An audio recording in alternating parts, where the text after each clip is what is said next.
Hello tout le monde, on se retrouve aujourd'hui, je suis en tenue de sport. D'ailleurs c'est mon nouveau legging Alphalite que je vous ai montré dans mon truc Black Friday. Regardez si c'est pas joli. Si c'est pas joli. Voilà. Je suis allée à la salle de sport aujourd'hui, j'ai fait une prise de sang aussi, donc je suis fatiguée. J'enchaîne les examens, je sais pas trop ce que j'ai. Je dois me supplémenter en fer et en vitamine D. Et en plus, j'ai des examens complémentaires à faire par rapport à une prise de sang que j'ai faite hier. Donc j'ai refait une prise de sang aujourd'hui et j'ai fait un examen des urines. C'était top. Voilà, pour bien commencer ce mini vlogmas. Maintenant nous allons passer au calendrier. Là, je fais des intros qui sont géniales moi. Bon, calendrier, nous sommes le jour 8. Ouh, demain c'est l'anniversaire de mon petit frère. Enfin d'un de mes petits frères. Je viens de me spoiler parce que le truc est mal mis. Et du coup j'ai vu qu'il y avait deux choses, donc je vais les sortir là. Hop, ça c'est le look fantastique. Faut que je me calme parce que sinon je vais aller trop vite. Ensuite, le sorcière box. Le 8. On va commencer par le 8 de chez Sorcière Box.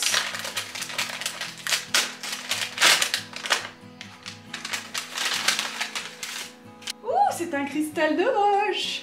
Oh, une pointe de cristal de roche. Le cristal de roche est une pierre très douce. Elle est réceptrice, émettrice et amplificatrice. Elle nous aide à développer notre imagination, notre don de voyance et à atteindre les hauts niveaux de méditation rapidement.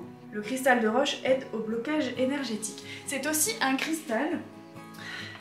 Si jamais vous n'avez pas beaucoup de cristaux, c'est aussi un cristal qui peut remplacer n'importe quel cristaux pour peu que vous lui donniez les intentions que vous voulez par rapport à votre pratique.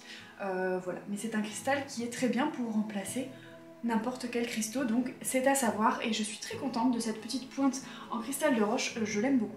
Là pour le coup, pour une fan de cristaux comme moi, elle a tapé en plein dans le mille, j'adore ça, j'adore les cristaux, j'adore ça.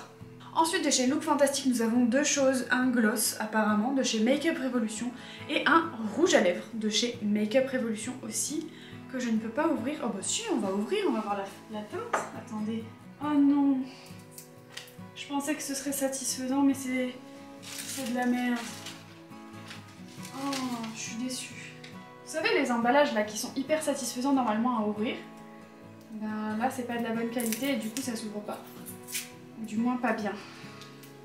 Oh, quand même un petit effort quoi.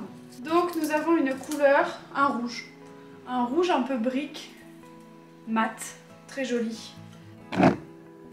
Et pour le rouge à lèvres, on a donc la teinte Ruby. Et donc un gloss transparent. Plumping Lip Gloss. Un gloss repulpant. Oui madame. Qu'est-ce qu'il y a? Tu veux qu'on te voie? Qu'est-ce qui vous arrive? Ça va bien? Qu'est-ce qu'il y a madame? Qu'est-ce qu'il y a mon amour? Oh, elle veut des câlins. Tu veux des câlins? Ça tourne tout seul. Bon, j'ai fait les calendriers, j'ai fait une update sur ma santé que vous n'étiez pas forcément obligé de savoir. J'ai fait, je vous ai montré le legging Alphalite. Je sais pas trop ce que je vais vous montrer aujourd'hui, sûrement le dressing que j'ai rangé hier du coup, que j'ai fini de ranger hier. Et puis ce sera déjà bien. Voilà, comme la vidéo d'hier était assez longue, qu'elle m'a pris beaucoup de temps, celle-là au moins sera un peu plus courte et un peu plus simple à monter. Écoutez, c'est tout pour aujourd'hui, de toute façon ça s'appelle les mini-vlogs et c'est pas pour rien, c'est parce que ce sont des mini-vlogs. Tout simplement, j'aurais pu les appeler les bébés-vlogs, pour dire que c'était des vraiment tout petits vlogs. L'année prochaine je les appellerai les bébés-vlogs. Écoutez, c'est tout pour moi, j'espère que cette vidéo vous a plu, si c'est le cas n'hésitez pas à vous abonner si ce n'est pas encore fait, à me lâcher un petit like et à me mettre en commentaire si vous trouvez que le rouge à lèvres rouge c'est trop classique pour un calendrier de l'Avent, et si vous trouvez que le cristal de roche c'est trop classique pour un calendrier de l'Avent sorcière. Moi je trouve pas, je trouve que le cristal de roche on en a jamais assez, et je trouve que les rouges à lèvres rouges on en a jamais assez. Écoutez, ça me permettra de tester du Make Up Forever, enfin du Make Up Révolution, et le cristal de roche, comme je vous l'ai dit, on n'en a jamais assez, donc moi ça me va très bien. J'ai hâte d'être à demain parce que demain c'est l'anniversaire d'un de mes petits frères et au moins ça me fera plaisir d'ouvrir le calendrier de l'Avent, même si du coup le calendrier de l'Avent c'est pas pour lui, mais bref, vous avez compris. Écoutez, c'est tout pour moi, je vous fais des bisous et je vous dis à demain dans un nouveau mini vlog. Ciao. Les gars, il a gelé ce matin. Tout est tout blanc. Voilà, on est le lendemain matin, mais je voulais vous montrer ça. On se retrouve ce matin, donc c'est le lendemain matin, comme je vous ai montré, il a gelé dehors. Je vous retrouve maintenant parce que je voudrais faire le complément de vlog maintenant, parce que c'était un mini vlog hier. Et je me suis dit, ce matin j'ai eu une idée, je me suis dit que j'allais l'intégrer dans le vlog. Bon, vous êtes un peu de travers, mais vous m'en voudrez pas. J'avais fait il y a quelques temps des weekly checklists, donc c'est des trucs à checker avec des activités et tous les jours de la semaine. Et en fait, je me suis dit que imprimer un truc comme ça, 4 par mois, ça commençait à faire beaucoup de papier. Donc du coup, j'ai réfléchi et je me suis dit que j'allais m'acheter un petit tableau comme ceci et que j'allais le faire dessus. Donc comme vous le voyez, j'avais commencé à écrire weekly checklist. On va le faire ensemble. Je vais vous mettre à mon avis avec mon téléphone au-dessus comme ça de ma table et comme ça vous allez voir un petit peu comment je fais. Donc en sachant qu'en ce moment j'ai des cachets à prendre, donc je pense que la première case ce sera caché.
Et voilà, weekly checklist terminée. Dites-moi si ça vous a donné des bonnes idées, si vous comptez en refaire une peut-être chez vous aussi. Si vous aussi vous avez besoin d'avoir une vision comme ça sur votre semaine, sur ce que vous avez fait, ce que vous n'avez pas fait. Et si ça vous aide justement de cocher des cases pour savoir où vous en êtes. Moi je sais que ça m'aide beaucoup et ça m'aide à garder un certain rythme entre guillemets. Donc voilà, et le fait de l'avoir sur un tableau comme ça, je trouve que c'est plutôt pratique parce que comme ça, vous pouvez le poser là où vous voulez et cocher et effacer, etc. etc. J'espère que ça vous a plu, si c'est le cas, n'hésitez pas à me lâcher un petit like, à vous abonner si ce n'est pas encore fait et à me laisser un petit commentaire. Je vous fais des bisous et je vous dis à demain. Ciao.